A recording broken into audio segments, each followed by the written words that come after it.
جس تخت اور اقتدار کو حاصل کرنے کے لیے یزید نے سارے زمانے کی کالک اپنے منہ پر ملی اور ذلالت کمائی، وہ تخت اس کو زیادہ دیر تک نصیب نہ ہوا اور واقعہ کربلا کے بعد کچھ سال کے اندر اندر ہی یزید ملعون بھی عبرتناک موت مر گیا۔ یزید کے مر جانے کے بعد اس کے بیٹے معاویہ ابن یزید نے تخت خلافت سنبھالا۔ جب اس کو پتہ چلا کہ کربلا کے میدان میں امام حسین علیہ السلام کا ایک بیٹا زندہ بچ گیا تھا، تو اس نے فوراً حکم دیا کہ امام حسین علیہ السلام کے اس زندہ بچ جانے والے بیٹے کو میرے دربار میں حاضر کیا جائے اور اس کی بسم اللہ الرحمن الرحیم۔ محترم ساتھیو، اللہ تعالیٰ کے نام سے شروع جو بڑا مہربان ہے۔ السلام علیکم۔ قتل حسین اصل میں مرگ یزید ہے۔ قتل حسین اصل میں مرگ یزید ہے۔ اسلام زندہ ہوتا ہے ہر کربلا کے بعد۔ جس کے لیے یزید نے اتنے جتن کیے، وہ تاج تو حسین کے قدموں کی دھول ہے۔ میرا حسین باغ نبوت کا پھول ہے۔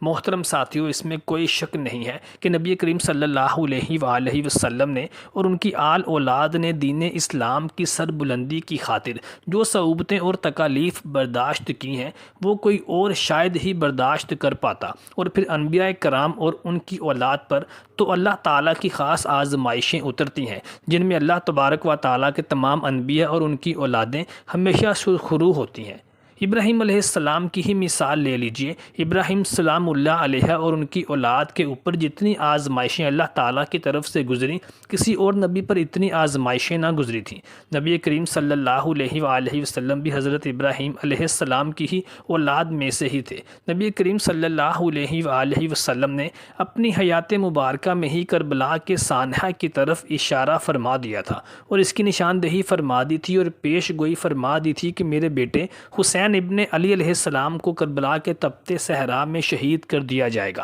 اور امام علی مقام امام حسین علیہ السلام کو بھی اس بات کا بخوبی ادراک تھا، اس لیے امام حسین علیہ السلام نے وقت پڑنے پر نبی کریم صلی اللہ علیہ وآلہ وسلم کے مقدس شہر مدینہ کے تقدس کو پامال ہونے سے بچانے کی خاطر مدینہ منورہ کو چھوڑ دیا اور اپنے گھر بار کو چھوڑ دیا۔ یزید جس نے اقتدار حاصل کرنے کی خاطر اخلاقیات کی تمام حدیں مٹا دی تھیں، اللہ تبارک و تعالیٰ نے قرآن مجید میں مومنین کو آزمانے کے لیے جتنی بھی آزمائشیں اور امتحانات قرآن مجید میں ذکر فرمائے تھے، وہ تمام کے تمام امتحانات اور آزمائشیں یکبارگی امام حسین علیہ السلام پر نازل ہوئی تھیں، جن میں گھر کو چھوڑنا، بیوی بچوں کو اور اولاد کے قتل ہونے کا خوف، مال کی کمی، ایسا کیا تھا جس کا سامنا امام علی مقام امام حسین علیہ السلام نے کربلا کے تپتے ریگستان میں نہ کیا ہو۔ روایات میں آتا ہے کہ جب امام حسین علیہ السلام کا سر اقدس قلم کرنے کی باری آئی تو کسی بھی یزیدی فوجی کی ہمت نہ ہو سکی کہ وہ امام علی مقام امام حسین علیہ السلام کے سر اقدس کو ان کے دھڑ سے الگ کر سکے۔ ابن زیاد نے پہلے عمر بن سعد کو اس کا حکم دیا تو اس نے اس کا انکار کر دیا۔ پھر شمر نے انعام اور اقتدار کی لالچ میں امام حسین علیہ السلام کے مبارک سینے پر چڑھ کر آپ کا سر اقدس آپ کے تن سے جدا کر دیا تھا۔ اور بعض روایات میں تو یہ بھی آتا ہے کہ خولی بن یزید وہ بدبخت تھا جس نے شمر کے کہنے پر امام علی مقام امام حسین علیہ السلام کا سر اقدس ان کے مبارک تن سے جدا کر دیا تھا۔ پھر ابن زیاد نے خولی بن یزید کو ہی امام حسین علیہ السلام کا سر دے دیا تھا اور اس کو حکم دیا تھا کہ اس کو ابن زیاد کے دربار میں لے جاؤ۔ روایات میں آتا ہے کہ خولی بن یزید امام علی مقام امام حسین علیہ السلام کا سر اقدس لے کر ابن زیاد کے پاس روانہ ہوا، لیکن راستے میں ہی اس کو رات ہو گئی تو وہ امام علی مقام امام حسین علیہ السلام کا سر اقدس لے کر اپنے گھر چلا گیا۔ گھر جا کر اس نے امام علی مقام امام حسین علیہ السلام کے سر اقدس کو ایک کنویں میں چھپا دیا۔ خولی بن یزید کی بیوی اہل بیت کی محب تھی، اس نے رات کو اس کنویں میں سے نورانی لاٹیں اور روشنی نکلتی ہوئی دیکھی تو اس نے جا کر کنویں میں دیکھا تو امام علی مقام امام حسین علیہ السلام کا سر اقدس اس کنویں میں پڑا ہوا تھا۔ وہ رونے لگی، صدمے سے نڈھال ہو گئی۔ اس نے امام علی مقام امام حسین علیہ السلام کے سر اقدس کو اس کنویں میں سے نکالا، سر اقدس کو غسل دیا اور اس کو خوشبو لگائی اور اپنے سامنے رکھ کر اس پر آہو گریا کرنے لگی۔ صبح ہوئی تو اس نے اپنے شوہر خولی بن یزید کو سخت برا بھلا اور لان تان کی، لیکن خولی بن یزید کی آنکھوں پر تو اقتدار کی اور دولت کی پٹی بندھی ہوئی تھی۔ اس نے امام علی مقام امام حسین علیہ السلام کا سر اقدس اٹھایا اور ابن زیاد کے دربار میں جا کر پیش کر دیا۔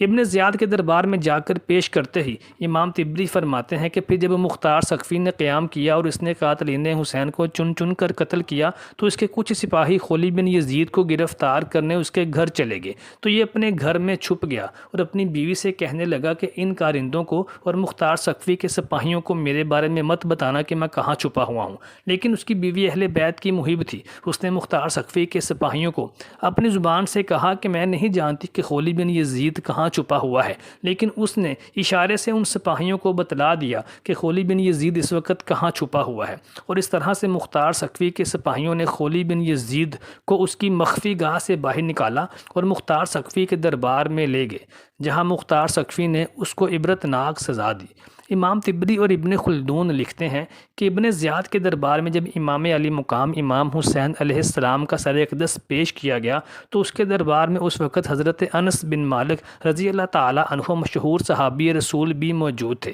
ابن زیاد بات کرتے کرتے امام علی مقام امام حسین علیہ السلام کے سر اقدس کو ایک چھڑی سے مارتا تھا تو حضرت انس بن مالک رضی اللہ تعالیٰ عنہ سے برداشت نہ ہوا اور وہ تڑپ کر کہنے لگے، او بدبخت انسان، میں نے نبی کریم صلی اللہ علیہ وآلہ وسلم کو امام حسین علیہ السلام کے انہی ہونٹوں پر اور چہرہ اقدس پر بوسہ لیتے ہوئے دیکھتا ہے جس پر تو چھڑی مارتا ہے۔ یہ سن کر ابن زیاد سخت غصے میں آ گیا، لیکن وہ حضرت انس بن مالک رضی اللہ تعالیٰ عنہ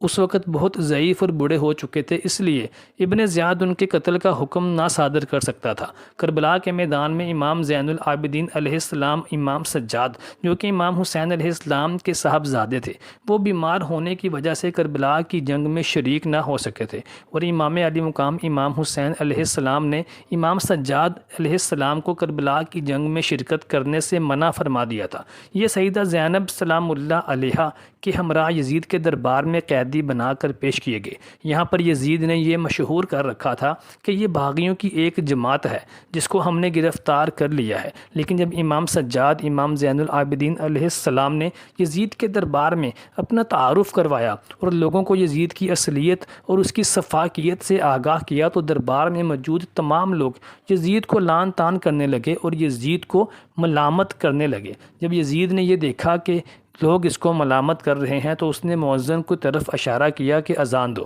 مؤذن اذان دینے کے لیے کھڑا ہوا تو امام زین العابدین نے اس کو روکا اور کہا، جو مجھے نہیں پہچانتے وہ پہچان لو کہ میں محمد صلی اللہ علیہ وآلہ وسلم کا نواسہ ہوں، اور یہ یزید بخت ہے جس نے اقتدار کی لالچ میں میرے سارے خاندان کو بے گناہ شہید کر دیا ہے۔ پھر یزید نے اسی بات میں عافیت سمجھی کہ امام زین العابدین علیہ السلام، سیدہ زینب سلام اللہ علیہا اور ان کے سارے خاندان کو بحفاظت مدینہ منورہ پہنچا دیا جائے، اور اس نے پھر اس کا بندوبست کیا۔ کربلا کے واقعے کو کئی سال گزرنے کے بعد جب یزید عبرتناک موت مر گیا تو اس کے بیٹے معاویہ ابن یزید نے اقتدار کو اور تخت خلافت کو سنبھالا۔ معاویہ ابن یزید اپنے باپ کے برعکس شخصیت کا حامل تھا۔ یہ خوف خدا رکھنے والا، عبادت و ریاضت میں مصروف رہنے والا ایک متقی اور پرہیزگار شخص تھا۔ اس نے خلافت سنبھالتے ہی اعلان کیا کہ میں یہ خلافت جو کہ خاندان اہل بیت اور آل رسول صلی اللہ علیہ وآلہ وسلم کے خون سے رنگی ہوئی ہے، میں اس کو قبول کرنے سے انکار کرتا ہوں۔ بعض روایات میں یہ بھی آتا ہے